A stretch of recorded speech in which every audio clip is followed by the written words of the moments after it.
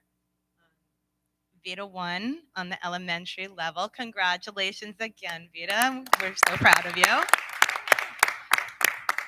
And this time of year, everything, high school students are going in 500 different directions. So I don't have the high school winners here, but I would like to tell you, Thomas Wojcik, he's a Saddlebrook High School senior. He won the red, white, and blue singing contest for the high school.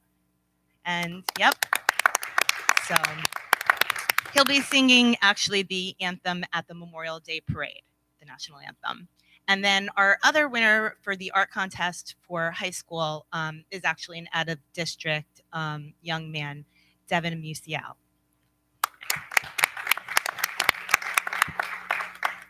Thank you so much. Thank you. At this time, we're going to have the winners come up to take a quick photo, and the board members can actually go have a seat because Mrs. Wonder is going to present next on the Wellness Initiative.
Testing.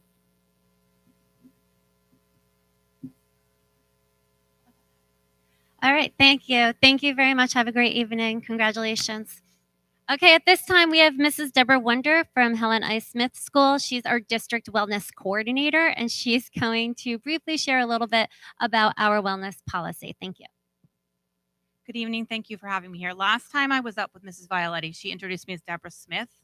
So I am at Smith School. You're never going to live that one down. But good evening. I'm just going to take a few moments of time to review our wellness policy. What is this policy, you ask? That's a great question. This is our district policy that deals with nutrition, promotion, and education. So if you look, it's centered around our promotion, making sure our students are educated, as well as the community on nutrition, physical activity, and other school-based activities. So there are really 7 major areas that we're looking at. Some of them are self-explanatory, but I will go through a couple of them with you. These are things that we're going to have to work on moving forward because in the past we haven't done much around some of this. So a lot of this will be a little bit new. So nutritional promotion is the idea that as the coordinator and as a district, we should be making sure that age-appropriate signage is up around the building. So in the elementary schools, there should be, food pyramid, different food nutritional things up on the walls. What it looks like in high school might look a little bit different, appropriate to their level of their levels, as well as they have some different smart snacks they're allowed to have, something that we look at as well. It also deals with getting student input. So in the future, we will be getting surveying classes or students at all different levels to get their input on the food services, what they like, what they want to change, all those different components. Now that we have a lot of students on their Chromebooks, it'll be a lot easier to survey and get some real feedback from them and speak to classrooms across the district. It also involves things like reviewing the placement of food items on the service line and looking at what's best for elementary students as far as the service line versus the high school students. So these are things that 2 years ago we couldn't do much with, being that we weren't here for lunch. And this year it's been a little bit modified. So this is something moving forward that we'll take a good look at in all the buildings. Looking at nutritional education, again, making sure our students are getting that education, that they are getting the lunch menu, that it includes information and facts, that they're getting the promotional details, and that these are all focused on the nutritional elements that they should be aware of and reviewing. Physical activity, all students receive health and PE. It's something that we need to be reviewing regularly. They want us to review age-appropriate recess equipment. So that's something we've begun looking at, is making sure that all the buildings have equipment that is appropriate. It also strongly encourages the ideas of doing organized play at recess, not just let the kids run freely. And those are some things that we've started implementing and seeing a huge difference on. So that's something we'll build on, and I'm going to have to look at across the buildings that we have the right equipment for recess and we're not always stealing from the PE teachers and then losing things outside. Also, it's talking about encouraging classes to do events outside, encouraging walkathons, encouraging being outside, encouraging different things that involve health and wellness, taking brain breaks, but not just a break in the room, taking your kids out for recess, doing some learning outside and making it active. So those are elements that we're looking at. Other school-based activities are what we need to look at in adding wellness when we have other types of activities, when we're doing things with the PTO, with class parents, and other types of events in our schools. So that's something we'll have to look at and come up with some guidelines. This will be something I report to the superintendent as well as to the board and the community regularly. So you will see me each May, assuming I stay on as the coordinator. And we will look at the growth and things that we need to work on and encourage additional wellness activities if there are things we can add on. This year, we're going to do field days again. We did them last year. They were modified. We're adding more elements every year and different pieces. I know some of the schools are doing walk to school Wednesdays and things like that. So looking at other ways we could promote wellness and in what ways are best in the different buildings. It may be different per building. Other areas of focus are really looking at the nutritional guidelines that we're supposed to be following, and that's in conjunction with Pomptonian. So I have been talking with food services. They're really looking for us to help spotlight their different promotion events and their recipe events that they do. All of the food and beverages that they bring in, as well as ones we bring in for fundraisers and class parties, should really need to comply with the Federal Meal Standard and the HHFKA, which is the Healthy, Hunger-Free Kids Act of 2010. And what is that? That involves really making healthier choices. So it's things like low salt, low sugar, low fat items, no empty calories. So in the past, you might have been offering brownies and cupcakes and donuts. We should be having, salt-free popcorn, fruit cups, water. I like to see all the water up here, our flavored water, things like that. Vending machines in schools, we have to look at that as well. The options that are being given out should be in compliance, as well as when we have class parties. So those are things we'll be looking at. I will be consulting with all the administration about what that looks like in their building, how we share that out to the community, things like moving forward, making sure there's statements in the handbook, statements that are visible for others to see. So as I said, going forward, continuing to build committees, having surveys for the students, getting feedback within each building, because obviously the middle school, high school is going to have different interests and wants than maybe the elementary school or the preschool as far as what we need for posters or the materials or the food that we're offering. Working with food services as a liaison, trying to spotlight their menu items and things that they're bringing in so that they're successful, and that we're also increasing the different fruits and vegetables and options that our students are trying out. My job will be to make sure that information gets out there to staff, administration, the community, and the students, and continue to update all organizations. So those are things we'll have to put in place moving forward. So really, ultimately, our goal is to be active, healthy, and happy. Thank you very much. Thank you, Mrs. Wender. The District Wellness Coordinator is a mandated position, so we appreciate you serving as our District Wellness Coordinator. You're going to stay there. Don't go anywhere yet.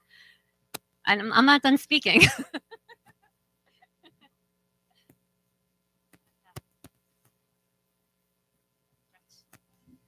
Okay, I'm now going to share a little bit about our referendum proposal. It's going to be a quick overview this evening. And what we're looking to do is have the Board of Ed vote to have the questions in June at their June meeting, and looking for a community vote on the ballot on December 2022. So that's our goal. So if you haven't heard, I've announced it a couple times that we were talking about creating a middle school in the district. So before, I just want everybody to know it was not a quick, let's have a middle school, let's do something fun and different. we really did take a look as to what the district does need. And it also did organically come from our strategic planning sessions, ironically around the same time we were talking about it, but that was not, I did not have that input, I promise. So one of the things that, why a middle school was the space in the K-6 buildings. So I was principal at Franklin School, and I can tell you that when I first started, the ELL teacher was holding classes outside the gymnasium in the little area, whatever that area is, drawing a blank, but in the area outside the gymnasium.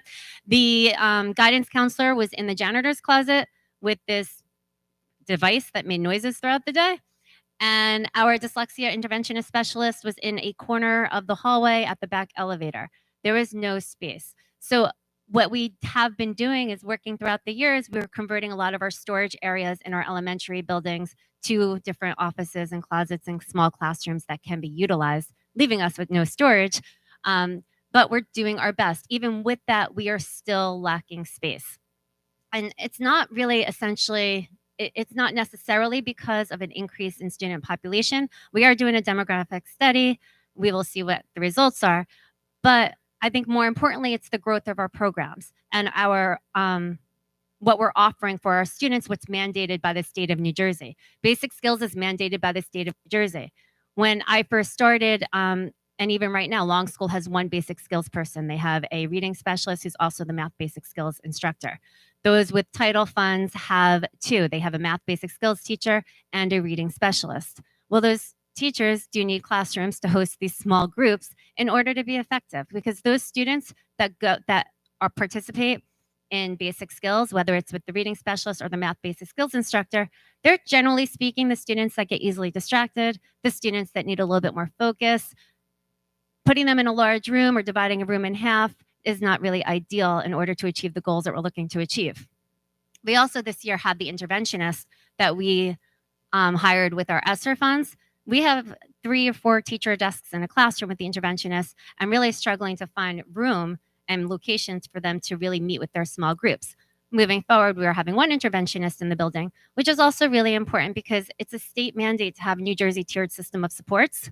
And sorry, I'm talking a lot, but what that means is you have 3 tiers. So tier 1 is the instruction that all students receive. Tier 2 are the students that need a little bit more instruction. They need those small groups. And tier 3 are the students that need more intensive instruction. So tier 2 students might have a small group 2 to 3 times a week for a half hour. Tier 3 might be 1-to-1 or 2-on-1 every day a week for a half hour. So it just increases the intensity of it. But in order to be in abidance with New Jersey tiered system of supports, we need to have locations for these small groups to meet. We also have child study team personnel. So when I first started at Franklin School, all child study team meetings were held in the media center in the library.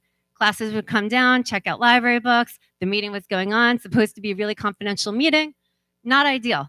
So we would have to close off the library, tell classes they couldn't enter, and it really got to be a little tricky. So we have offices now in each building for our child study team personnel, and we have areas for them to meet and hold their mandated meetings that are mandated by the state of New Jersey at a minimum annually. I want to take a moment to, and every building does have a full-time counselor. We're so lucky in Saddlebrook to have that. Definitely needed, and they need their space as well. They do counseling with students, they do small groups, they do lunch bunches, social skills, they do, a whole lot, a whole lot. And they do need a dedicated space in order to accomplish their goals. I'm spending the most time on this slide, I promise. Special education programs. I just want to take a moment, and a lot of times when you're in education, you assume everybody else knows what you're talking about. So when we talk about special education, there's different types. So a special education student might have in-class support. In-class support is when the teacher goes into the general ed classroom and they co-teach. And the thought is that you have 2 teachers in the classroom that treat every student such that is that like they are he or she is their student. Then you have resource room. Resource room are students that get pulled out for a content area. So they might get pulled out for reading, they might get pulled out for writing, they might get pulled out for mathematics. They get pulled out for a content area, and the rest of the day is spent in their general ed classroom. But you do need a location to have those resource room classes.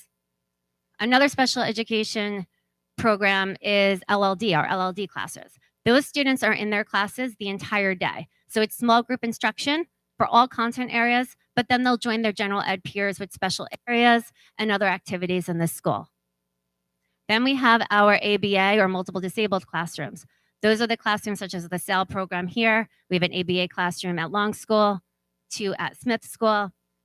Those classes are a little bit more intense and they have one-to-one paras and they have programming, ABA, Applied Behavioral Analysis programming with those students in order to achieve their goals.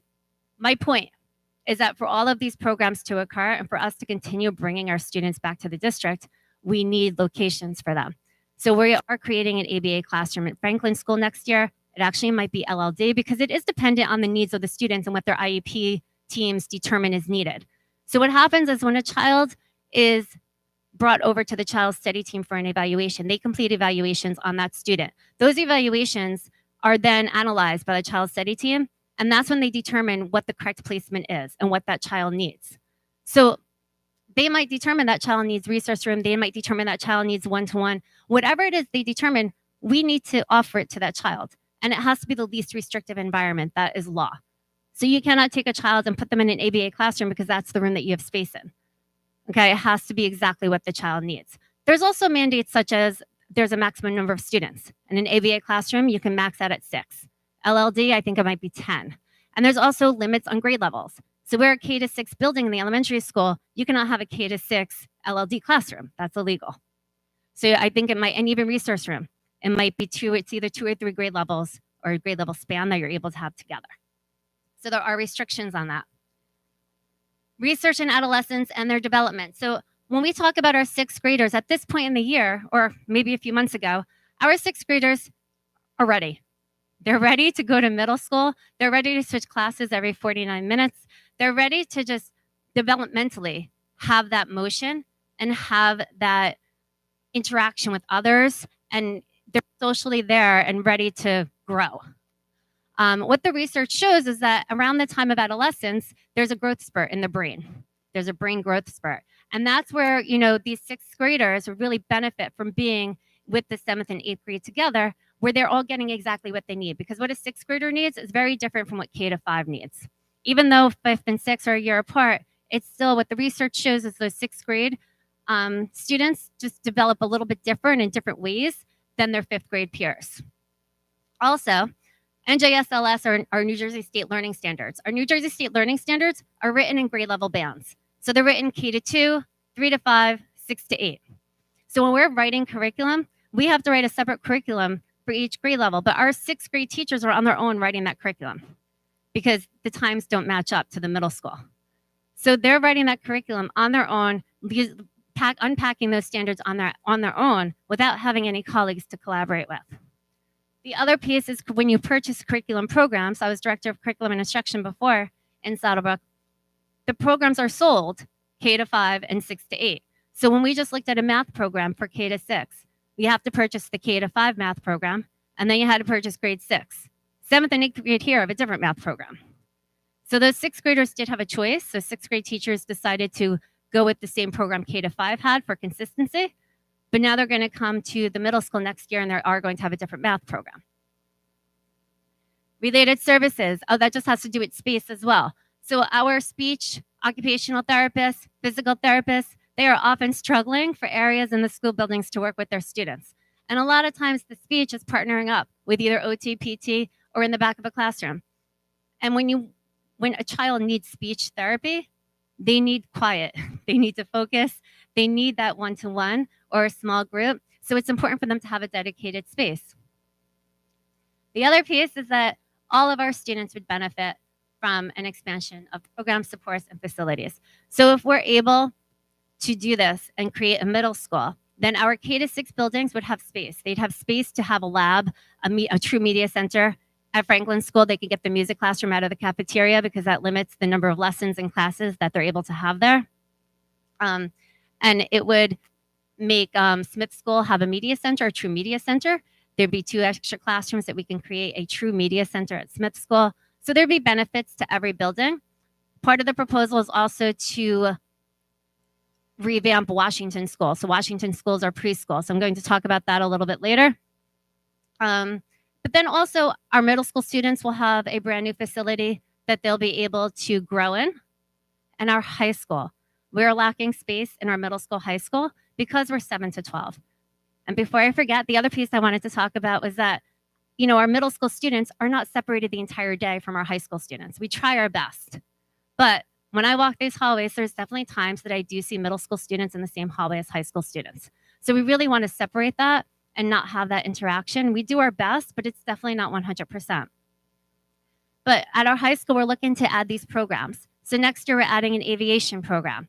We're able to purchase the flight simulator. We're able to purchase 10 drones. Super excited. We have a teacher on board, but we don't have the space. So it's going to be like the back of a classroom. It's going to have the simulator, the drones, and we'll make it happen and we'll do our best. But it would be amazing if we had a dedicated space that we can make into an aviation lab. So if we want to bring programs back to the high school, we need the space in order to do so. Our music program, they can definitely use more space for the practices and the shows, and they're an amazing program. They just, as our students shared, they won awards recently. But if in order to create the space, this is our proposal. And then you can see out of approximately 80 school districts in Bergen County, 9, including Saddlebrook, have 7 to 12 buildings. I do have them all, so I can share that with everybody. This will be posted on our website as well. But I wanted to share that. Okay. So what are we proposing? We are proposing an extension of this building. So what we are proposing is creating a middle school off of our auxiliary gym. So that's the easiest way for me to explain it.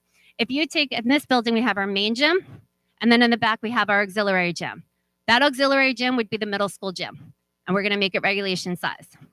So if you take that auxiliary gym and just kind of go back over the back field, the practice field, that is where that would be our middle school.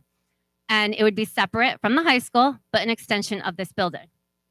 So I'm not going to go into details about the actual building, but it would obviously be a state-of-the-art middle school building.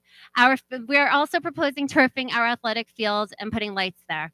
Part of school spirit is having those Friday night football games. Part of socializing is able to have the kids go to these games and not feel singled out, not feel like they're not part of something. So, right now, when I went to the football games this past year, you might see 3 or 4 students show up in their spirit wear, whether, they have certain themes like a pink out or a white out. But when you go to Friday night games in other districts, you see an entire student section that have the white, wearing all white or wearing all pink, whatever it is. And they're all cheering, and it just sort of brings it together a little bit more. It also allows for more scheduling and different SEL for students. There's a whole lot to that. We'll go back to that. But our roof of the auxiliary gym would be redone. Security office at the high school, so at the high school front entrance, making a security office out there, so that way visitors do not enter the building to drop off things. It's more of a check-in at the front door. Toilet room renovations, which are needed in the building. Upgrades to the front of the high school, so make the front of the high school pretty. Making an awning and just a nice path and some plants and just making it a little bit more inviting. Part of the proposal would be new furniture, because you can't have a building without furniture, so that is a part of it. In Washington School, you need an elevator to be in abidance with state regulations. So elevator, you need toilet rooms in every preschool classroom. Preschool and kindergarten, you are mandated to have toilet rooms in there. Update the ceiling and lights and add a security window, again, for the front vestibule area. Renovation to create a media center at Helen I. Smith School, taking those 2 empty classrooms, creating a true media center there. And then security upgrades at Long School, because Long School also does not have that security area where you're able to pass things through a window. All the other buildings do have that. So we're just trying to make it consistent in every building. The window curtain walls, I learned this term at the middle school, high school. So when the walls are completely windows, we're looking to redo those. Specifically speaking, if you think of our courtyard area here at the middle school, high school, those are window curtain walls. So all those windows will be replaced. Putting a new roof and ceiling and lights at the high school. The reason you'll hear a lot about ceilings and lights, because when you brighten up a school building, it creates a more inviting feel. And it just adds to the overall general happiness that people feel when they're walking and working in the building. So by, brightening it up with new lights and a new ceiling just offers that inviting feel. So Smith School also, so putting new roofs across the district and ceiling and lights and brightening it up. The corridor floors at Franklin School are really dark and old. So again, just to brighten it up and make it more inviting. We know from our teachers that when we do one of their classrooms, when we redo a floor and we redo the lights and we paint it, those teachers come in and they are just as happy as can be. And what a difference it makes when the area you're working in all day long is just bright and happy. And then another part, we're proposing, this is not 100% definite. These are our initial thoughts, not our initial thoughts, we've been talking about this forever. These are our thoughts. It's 3 questions. So that first slide, the previous slide would be the first question. This top half would be the second question. And then third question would be to turf the remaining of the backfield, which would be a side field. It would also be, I believe a soccer field and a lacrosse field would be able to fit on that. And then also renovations to Coolidge School. Coolidge School is the building where our baseball team plays, that baseball team that plays on the county park. Coolidge School is currently the township building. So we get that back this year, but it is extremely old on the inside. So what we are proposing is renovating the entire building, creating offices and a professional learning lab. So the offices would be for the technology department, essentially, because we are growing our technology department. And then also having a professional learning lab where we can have our literacy consultant that we use in the district and other PD in that professional learning lab, invite other teachers from other districts and create a revenue for the district. So it'd be the thought behind it. Paramus has a huge summer literacy PD session for 2 weeks that districts all over Bergen County attend. And there's a large fee for that. So the thought behind it was creating a true professional learning lab where to create that revenue. The other thing I want to add to, going back to special education, speaking of revenue, having these special education programs in district enables us to keep our students in district. Important for many reasons, but one of the main reasons would be it saves us money. We currently have over 60 students out of district in special education programs. Special education programs range from $40,000 for the year to $110,000 per student. And that's not including transportation. So when we're looking at bringing these students back into district, it's actually at a cost and a savings to our district. And the other piece is if we do have the space, I believe in our SEL program, we have at least one student that is out of district. So other districts, if they see, their IEP team meets for a student and they determine, this student needs this placement and they don't have it in district, they send them to us and they pay tuition. So then we get that money as a district. So it's something else I think it's important for everybody to understand as well.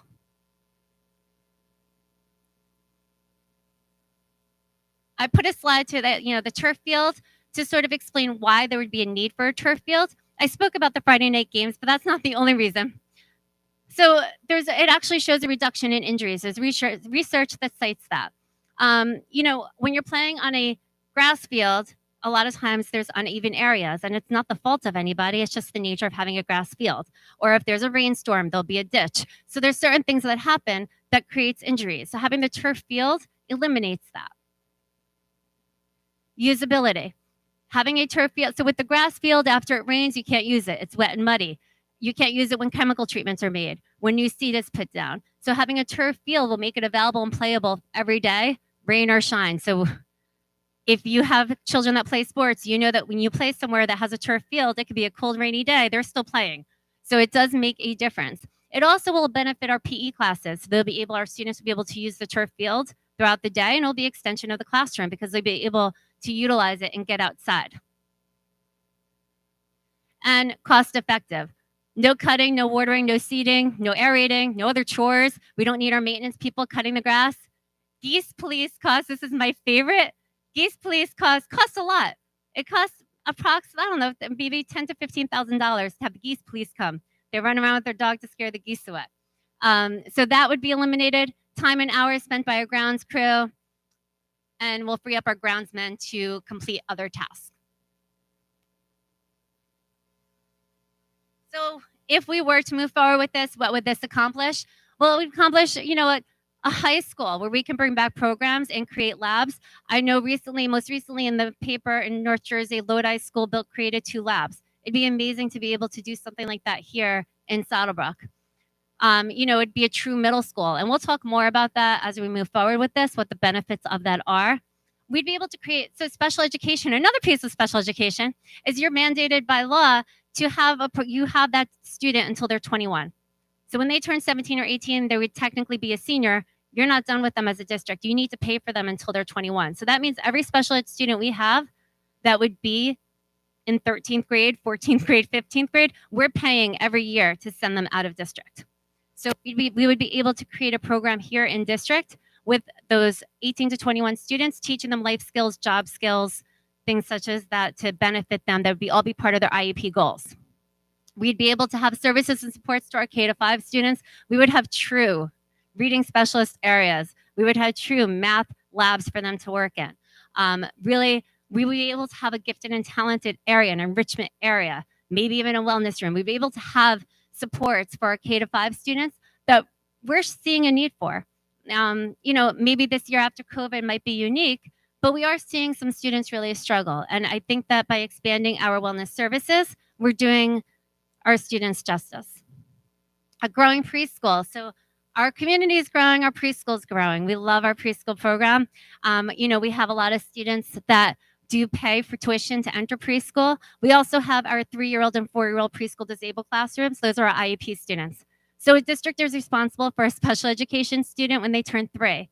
So if you have a child that is classified before the age of 3, but by either a developmental pediatrician or by the state of New Jersey, they may receive early intervention. When they turn 3, it's mandated that they get evaluated by the district, and then you need to have a preschool for them. So this is part of our preschool program. But part of that mandate is also that you have general ed peers. So you need to have inclusive classrooms. So that's where our tuition paid students come into play. And we're looking to grow our tuition program, our preschool program. It's such a happy building when you go in there. There's lots, it's action packed. And there's lots of fun that goes on there. But they have the creative curriculum. They're doing a lot with those students. We're really seeing what we would love is have more of our students start in Saddlebrook as a preschooler and benefit from being in our district, in our school community. It would allow for more effective schedule options for selecting courses. We are tied at the middle school, high school. Our hands are tied a lot of time when students want an elective, but it doesn't fit into their schedule. And that's just because of space. Teachers move around. They teach electives in different classrooms, and having that lack of space just doesn't allow you to host an elective at every period. Keep students in district, student wellness, security vestibules in all buildings. Our roofs are up for repairs, so this would allow us to fix all our roofs, ceiling and lights, and the revenue that would be brought in. Okay, so our costs and details will be shared at June's Board of Ed meetings. We are meeting June 13th, which is a Monday, and June 15th, which is a Wednesday. We will have a little bit more information for you at that time. And we'll also be hosting at some point, excuse me, I never speak this much. At some point, we'll be hosting a community event. We'll invite the entire community. We'll go visit different community centers, and we'll share details. We'll have the architects come. We'll share everything. But at this point, we wanted to share what our thoughts were because we were sharing with the community that we were talking about it. And we just, full transparency, wanted to share exactly what we were talking of and what we're going to have our Board of Education vote on this question, on whether, to have that question and have it for a December vote at June's meeting. So I just wanted to share that. There is an email that is up there. So it's Referendum 2022@sbpsnj.org. Any questions or comments that you have, you may send an email to that email address, and I will receive it. I am the only one that has access to it at this time. So if you send an email to that, any questions you have, any comments you have, we do want the community feedback because it's going to help us create something that's going to benefit the entire community. So please send feedback, send any questions you have, any ideas you have, and let us know what you're thinking. That is it. Thank you.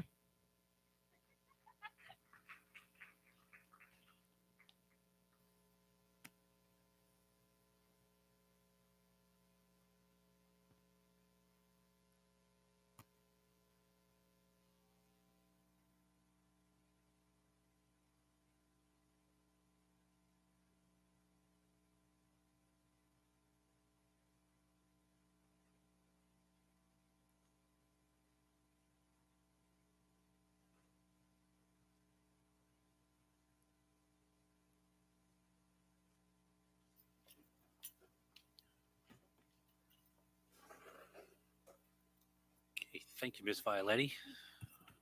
Mr. Karate, would you like to give your report?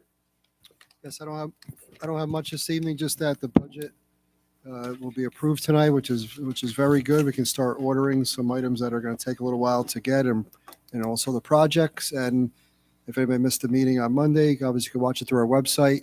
And there's also a budget link that has different budget information, so you can see it there. You can always email or call me. Okay, thank you. Thank you. Thank you. Okay, I'd like to open, well, first of all, thank you to the VFW for their presentation, and I'd like to open the meeting for public comment on agenda items only. Okay, never mind. Okay, board action items, B2122.39 to B2122.43. Can I get a motion? Second. Thank you. Okay, Mr. Karate. Any comment, question, anything? Okay, do I have to abstain yet? Not yet. Just on the, oh yeah, this one here. Okay. Okay, so we'll start with Mr. Shearer tonight. Yes. Mr. Verso, Yes. Ms. Ottarelli, Yes. Ms. Borelli, Yes. Ms. Ainello, Yes. Mr. Laurentino, Yes. Ms. Mahoney, Yes. Mr. Raccomando. Yes to all, but I will be abstaining from B2122.40. Okay, thank you. Okay. Okay, unfortunately, Ms. Torbeck is not here. So at the recommendation of the superintendent, I make a motion to approve the following items. E2122.62. And that's it, to E212264. Can I get a second? Second. Any discussion? Comment? Okay, Mr. Karate. Mr. Shearer. Yes. Mr. Verso, Yes. Ms. Ottarelli, Yes. Ms. Borelli, Yes. Ms. Ainello, Yes, but I'm going to abstain from E2122.62, item number 767. Yes to the rest.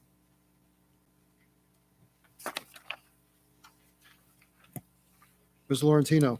Yes. There's actually one you have to, on the field trip. When I looked, there were no Oh, field sorry. trips. Sorry, wrong one. Okay, no problem. My fault. Sometimes I do miss I'm jumping the gun. Ms. Mahoney Yes. and Mr. Raccomando. Yes. Okay, Mr. Shear. All right, so finance, budget, facilities, we reviewed and approved all the items of the finance, budget, facility section. And as a recommendation of the superintendent, I make a motion to approve the following items. F2122.102 through F2122.136. Second. Any discussion? Okay, Mr. Karate. Mr. Shearer, Yes. Mr. Verso, Yes. Ms. Ottarelli, I'm abstaining from F2122.102, check number 6118. And I am voting no on F2122.120 and yes for everything else.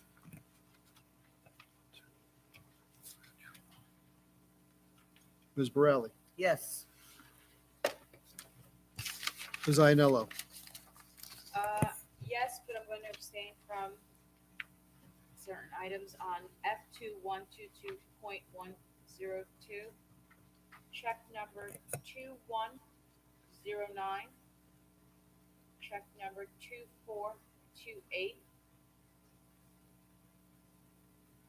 In F2122.105, I'm going to abstain from ID numbers 211 and 224. And then in F2122.116, I'm going to abstain from 2 and 3 with the Parents Association. Okay. Mr. Lawrence? Everything else. Okay, thank you. Mr. Laurentino? I'm going to vote yes to all, but I'm going to abstain from F2122.102, check numbers 2148 and 2465.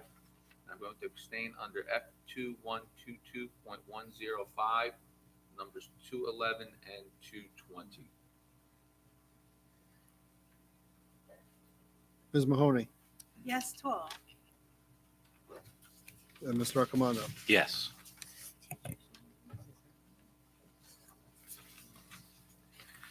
Okay, where am I at here? Sorry.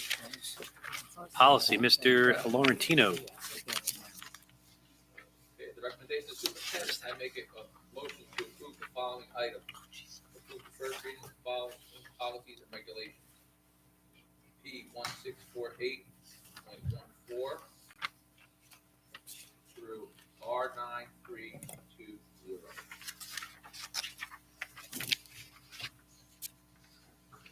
Any discussion? Second. Second, I'm sorry. Second? Second. Discussion? Comment? Mr. Karati?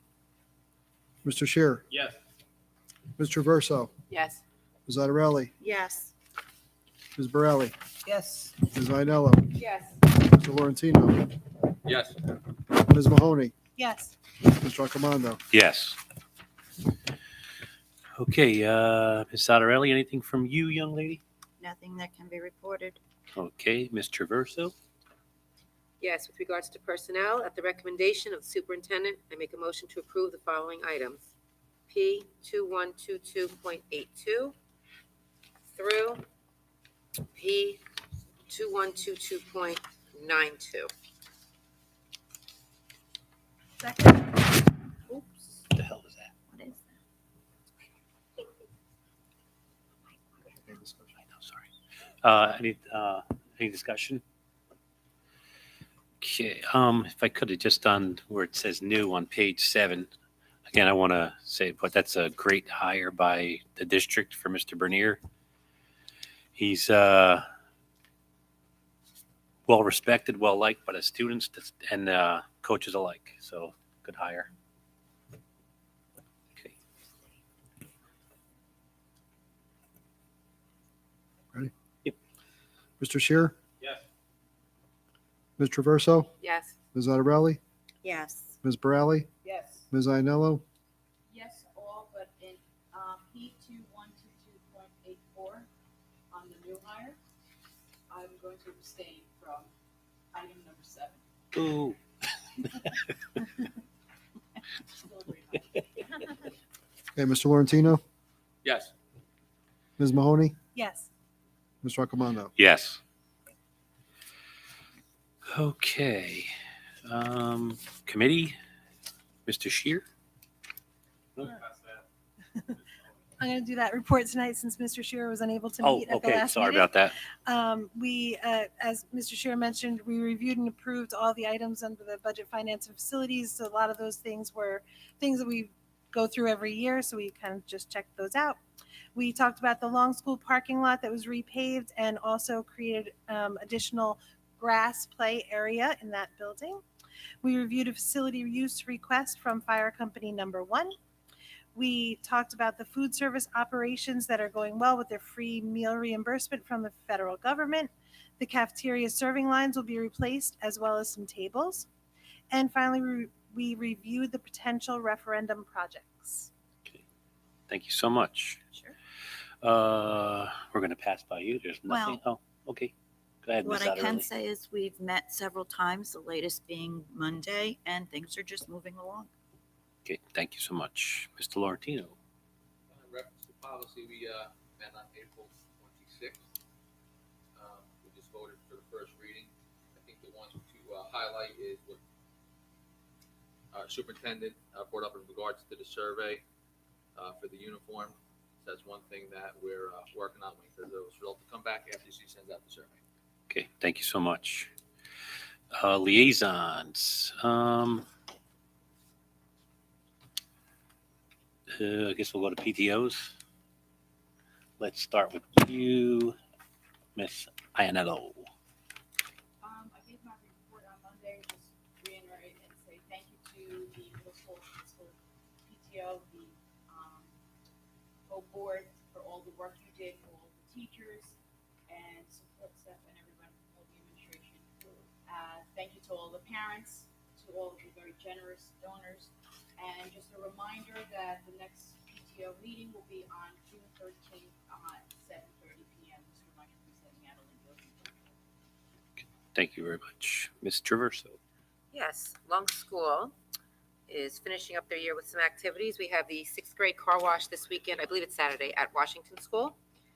And field day is being split this year on June 1st from K through 3 and June 2nd, 4th through 6th grade. And this one, I love the name. It's Ties and Tiaras, and it's replacing the old, father-daughter dance. It's, special man type of thing and whatnot with a little girl. And that is on June 6th at the Fiesta. And the Trick or Treat is also at the Fiesta on June 14th. So they've got some things to look forward to. Okay, thank you so much. Ms. Zottarelli. Okay, the upcoming events for Franklin School is their book fair is on the 18th and 19th. Their Tricky Tray, which is on the 31st. There are still some tickets available, and if anyone would like to donate, they're more than willing to accept. Their field day is scheduled for 6-2 and 6-3. They're splitting it K through 2 and 3 through 6. Rain date 6-8 and 6-9. They're doing lawn signs for the 6th graders as a fundraiser. They did a great job on Teacher Appreciation Week. One of the big highlights was they did Moe's Mexican. Their PTO is also supplying field day T-shirts for field day. Class trips they're contributing to. I'm very happy to say they've resumed.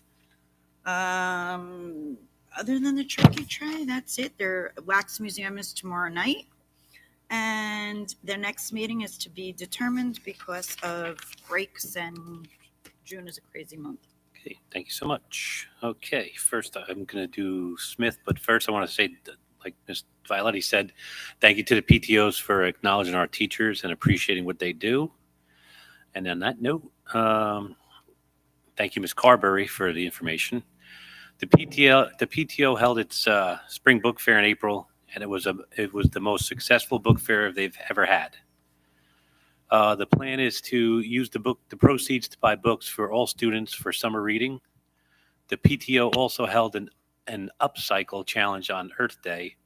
Students made a new item out of old, recyclables or trash. The kids made some pretty awesome creations. The prizes will be announced next week. We also had a clothing drive, and the 6th grade hosted a very successful home run derby. The PTO celebrated all the amazing staff and teachers during Teacher and Staff Appreciation Week last week. Food and gifts were provided, including Falcon umbrellas. If you would like to own a Falcon umbrella, we are selling the leftovers. Please contact the Smith School PTO for more purchasing details. The PTO purchased 3 new coding robots for the Media Center. These robots will be used to teach the students how to code in 3 dimensions. The PTO will also be purchasing new equipment for recess as well. The next PTO meeting will be Thursday, 5/19, and we'll be discussing the end of the year events and celebrations. Again, thank you, Ms. Carberry. And let's see, any correspondence? Old business. Can I just Sure. say a reminder that schools are closed Friday, May 27th, and Tuesday, May 31st, the day after Memorial Day, are 2 give back days from not using the snow days. So as a reminder, all school buildings will be closed. And also, isn't there a concert tomorrow? Spring concerts. It's concert season, so spring concerts are in session. I know our middle school concert will kick it off tomorrow night. Thank you. Okay, new business. Okay, open the meeting for public comment. Anyone wish to speak? Okay. Residents are requested to state their name, address, and subject matter. In the event it appears the public comment portion of this meeting may exceed 45 minutes, the presiding officer may limit each statement made by a participant to 5-minute durations. Issues raised by members of the public may or may not be responded to by the board. All comments will be considered and a response will be forthcoming if and when appropriate. The board asks that members of the public be courteous and mindful of the rights of other individuals when speaking. Specifically, comments regarding students and employees of the Board of Education are discouraged and will not be responded to by the board. Students and employees have specific legal rights afforded by the laws of New Jersey. The board bears no responsibility, nor will it be liable for any comment made by members of the public. Members of the public should consider comments in light of the legal rights of those affected or identified in their comments and be aware that they are legally responsible and liable for their comments. Motion and a second to open it. Motion. Thank you. And I hope that was good enough for Mr. Taylor. Please. Hi, my name is Jennifer Savolsky. I live at 135 Herbert Terrace. I am a lifelong Saddlebrook resident. I grew up here and graduated from Long Memorial School when it was K-8. A very long time ago, I dated myself. My son is currently a student at Long Memorial School. Both of my daughters also graduated from Long Memorial School. I have two daughters at parochial school now. One is a senior graduating and starting college. I am a fan of our little town. I thank all of you for your service to it. We volunteer, my husband and I, in the town a lot of different things. So I just want to come here to say that I am raising a concern, but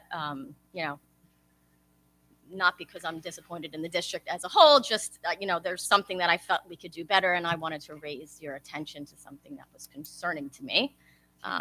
I'll start briefly with a story of how this kind of came up. On January 14th, we were out to dinner with my son, my husband, and I, and he had mentioned to us that he was upset at school. So we said, hey, what's going on? What happens? And he said, I'm reading a book, and I was really upset about the content of the book, so much so that I had to leave to go to the bathroom, and I didn't want to read it anymore.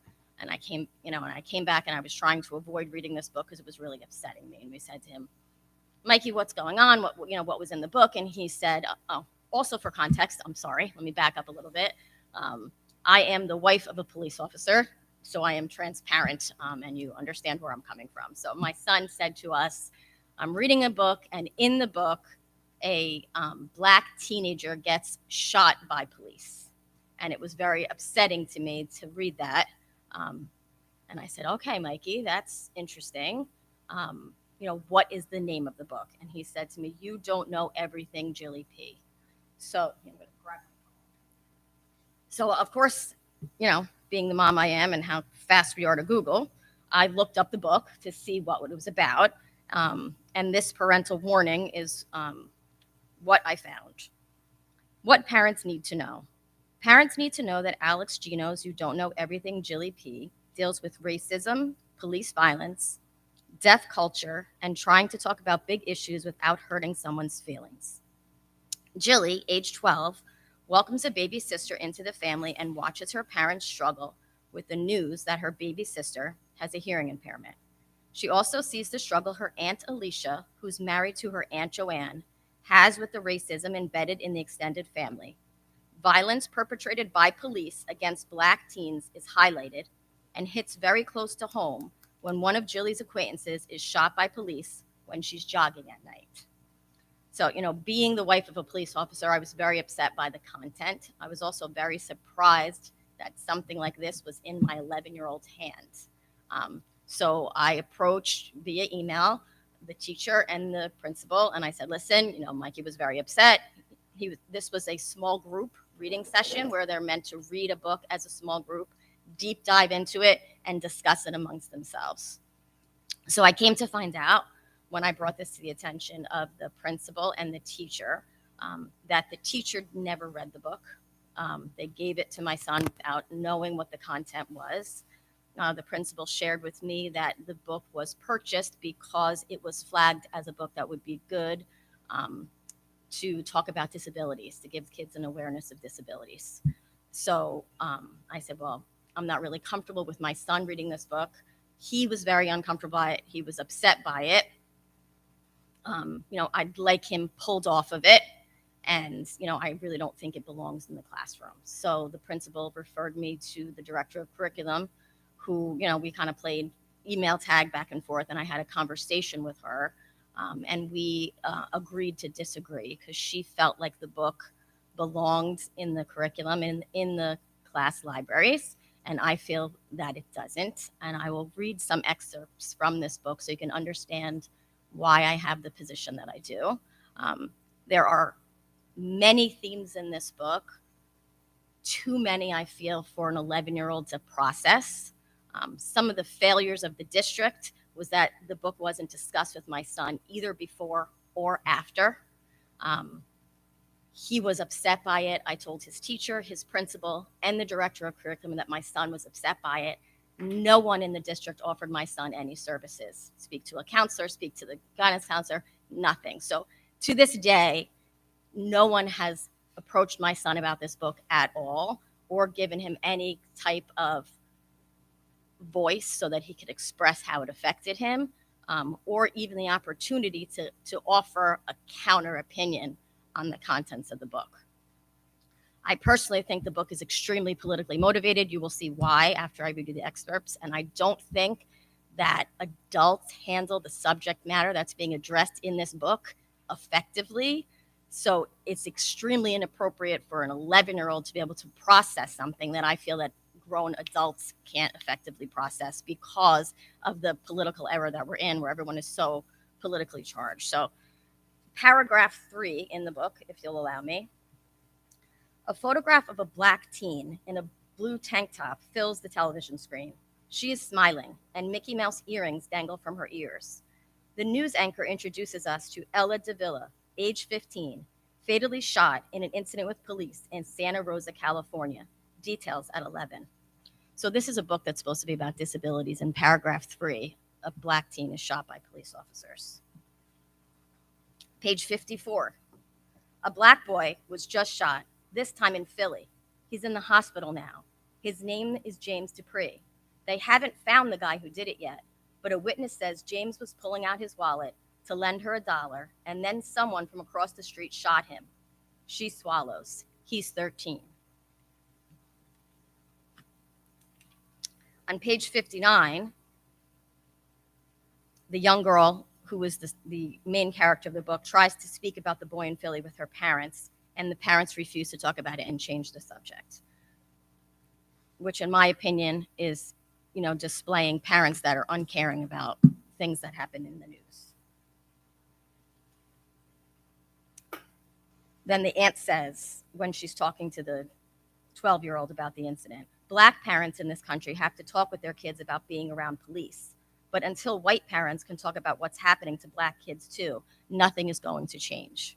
So villainizing police again on that page.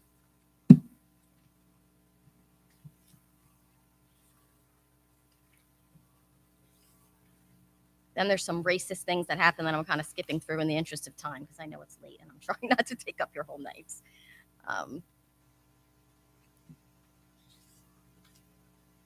Take your time. All right, there's a few more incidents that I really want to just point out to you. So bear with me.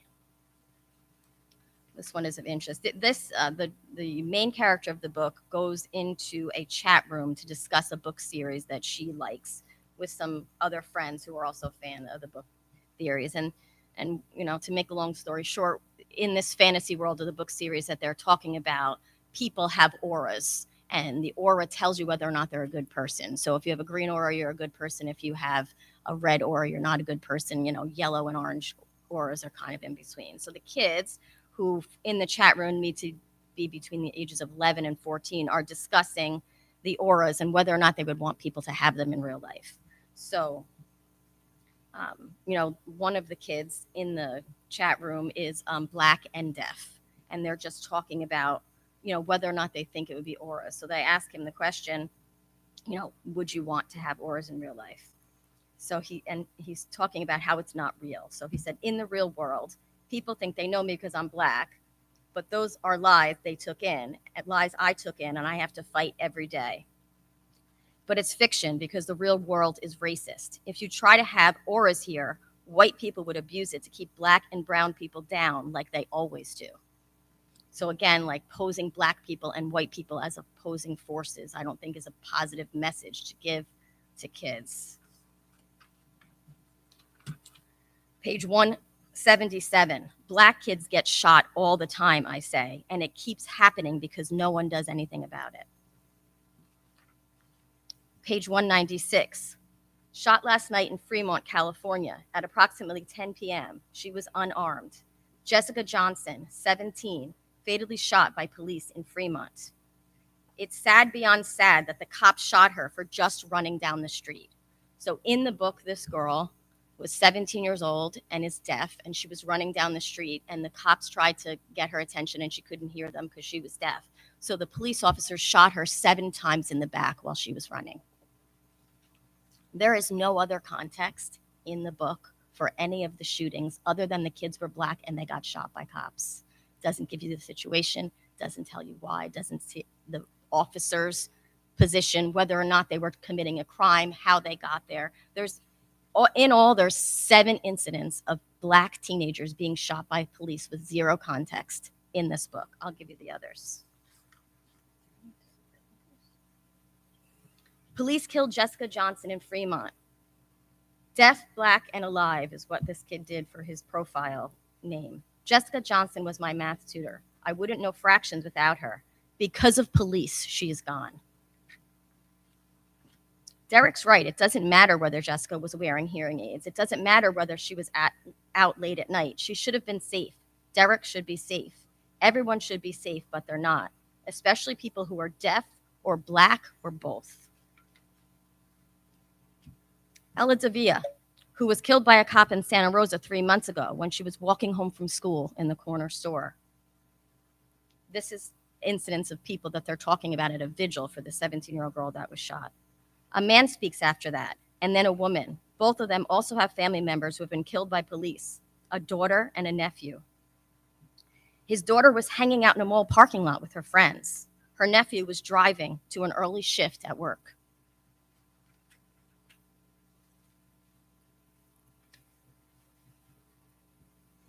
She reminds people to stay quiet for the full 7 minutes of silence. They chose 7 minutes because of the 7 bullet holes in the girl's back.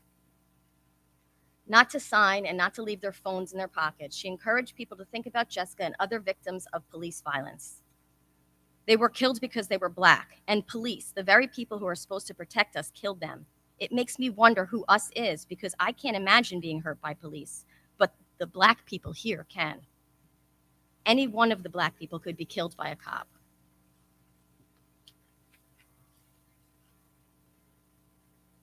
I'm glad we're here to support Jessica's family, Derek, and everyone who knows someone who was killed by police. Jessica Johnson got shot by a cop, and she's not the only one. Black kids keep getting shot, and it's awful. Police are supposed to keep us safe. And I worry about Justin and Jamila all the time. Those are her cousins who are black. Why don't we talk about this stuff more?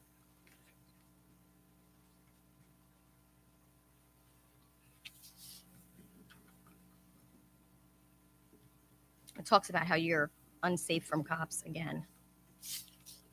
So those are all the incidents that I highlighted in the book, as again, like I said, have no context, of police violence against teenagers with absolutely no other story besides they were black and they got shot, and their kids being shot. So obviously my son at 11 is going to relate to a child being shot at all, much less because of their race and because of a police officer. I'm sure many of you know that a lot of times little boys, think their dads are heroes. My son is no different than any other little boy.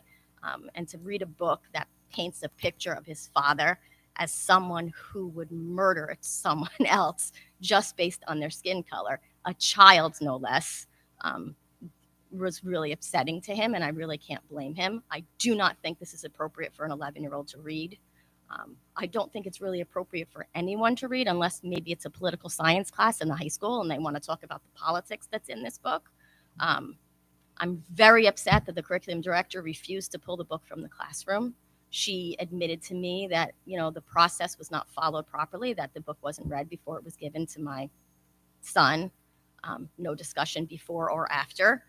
There was no adequate training on how to process this material with the students for the teachers either. I think they have since addressed it, which is good. But I do really think that, we can't pull up a book that's supposed to be about disabilities and have it this politically charged and have it available. I was disappointed when the curriculum director told me that she felt this book would speak to people and she wanted to allow it in the classrooms for kids to read independently, which would mean they would have even less support than they would in a small group setting because they would have no opportunity to speak about it to a counselor or a teacher or their peers. And I don't think it's appropriate. So I am, one, here because I want to say that I feel like Saddlebrook can do better than that, and that this was, handled very poorly. And even though that was acknowledged, I would like some reassurance that it's going to change in the future. And two, I would like your support to have this book pulled from the curriculum. In the acknowledgments, they talk about white supremacy, which I found was also very over the top for a book that's geared to, grade schoolers. I just don't think it has a place in our district. So that's it. What's the name of this book? The name of this book, and I invite all of you to read it. You don't know Everything Jilly P by Alex Gino. It was shocking to say the least. And, I'm disappointed that I had to escalate it to be with you here today and that my concerns were not addressed at either the school level or at the level of the director of curriculum because I feel like it really should be removed. Thank you. Thank you, Mrs. Savolsky. And I apologize for having you wait so long to come No, up that's okay. and speak. I know it was a longer meeting than usual.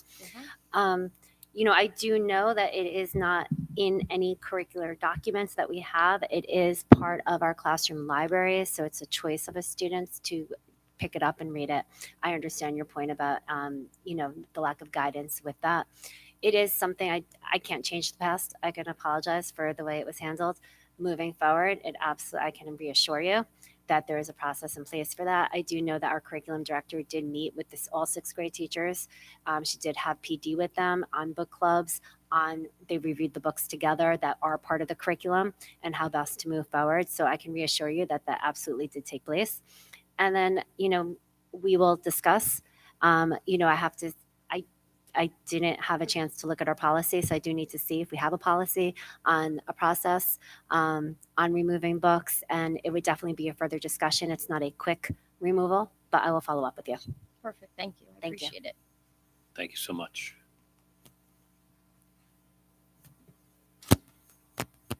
Okay. Anyone else? Okay. I would like to make a motion to close the meeting for public comment. Motion. Okay, make a motion we will be back. Well, 1 second, Miss Otterelli, you crazy kid. You get into this. Okay, our next meeting will be June 13th at 7 and June 15th at 7. Okay, can I get a motion to close the meeting? Motion. Second? Second. All in favor? Okay. Thank you so much, everybody. Have a great night. How'd that work out last time? How'd that work out last time?